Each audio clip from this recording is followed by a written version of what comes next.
Россия için her bola mühim. Birden Россия партиясының Нурлат җирле бүлекчәсе гамәлгә ашыручы 21 проектның берсе. Бүгенге чара исә социаль ятимлекне бетерүгә юнәлтелде.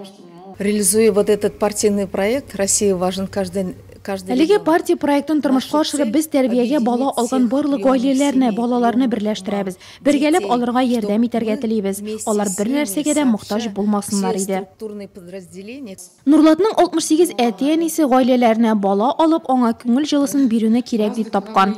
Районда тәрбиягә алган гаиләләр клубы уңышлы эшләп килә. Ләкин бу төркем хатын-кызларның башкаларга караганда төрле службаларга сораулары күбрәк. Бүген алар шуларны белгечләргә җиткерә алды. Районның баш педиатры, опека һәм попечительлек бүлеге җитәкчесе, психолог һәм башкалар килүчеләрне иң яхшы әни булу серләренә төшендерде. Конечно, это мероприятие очень даже понравилось. Бу чара миңа бик ошады. Мин берсен дә калдырырга тырышмыйм. Опека бүлеге сабантуйлар уздырганда да катнашам. Мондый чаралар без әти-әниләрне дә, балаларны да берләштерә. Без биредә киңәшләшәбез, бер-беребезгә ярдәм итәбез, проблемаларны чишәбез.